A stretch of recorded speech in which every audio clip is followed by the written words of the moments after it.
Ang content na ito ay rated SPG, istriktong patnubay ng magulang ang kailangan sa mga batang manonood, maaring may maseselang tema, lengguwahe, sexual na hindi angkop sa mga bata. Magandang araw sa lahat, welcome po ulit dito sa atin channel ang Biyahe y Komida. Maraming salamat sa lahat ng nag-subscribe indeed. Punta tayo sa ating topic, February 11, 2026. Ann Curtis ibinuking size, ni Erwan, laki ng AFAM, tigas ng Pinoy. Laugh ng laugh si Ann Curtis nang mapag-usapan ang tungkol sa comparison ng size ng private parts ng lalaking Pinoy at ng mga AFAM o foreigner. Sa guesting ng kapamilya actress at TV host sa Ang Walang Kwentang Podcast, ay kinulit siya nina Direk Antoinette J. Dewan at JP Habot ng bonggang-bongga tungkol dito. Binalikan kasi nila ang nag-viral na sagot ni Angelica Panganiban sa naging experience niya sa pakikipag-es sa isang foreigner. Talagang shook daw siya sa laki ng pagkalalaki nito. Ang chika pa raw ni Angelica, para raw sa kanya ang best size ng notes ay may laki ng AFAM at may tigas ng Pinoy. Kaya naman pina-confirm ni na Direk Tonette at JP kay Ann kung true nga ang revelasyon ni Angelica na malalaki ang kargada ng mga AFAM dahil nga foreigner din ang asawa niyang si Erwan Yusaf. Sa mga hindi pa masyadong aware, half Filipino at half French si Erwan habang half Filipina at half Australian naman si Ann. Hirit na tanong ni Direk Tonette, can you confirm? Kasi, best daw talaga. Sundot ni JP, best of both worlds daw.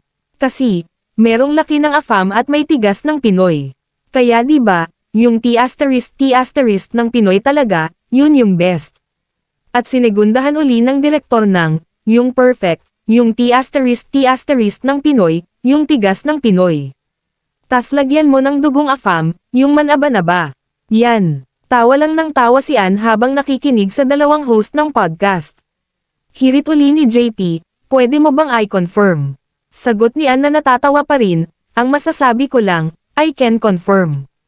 Ha. Samantala, nabanggit din ni Ann ang mga naging jowa niya sa showbiz, una si Chubby Del Rosario, sinundan ni Oyo Soto, then si Richard Gutierrez, at Sam Milby.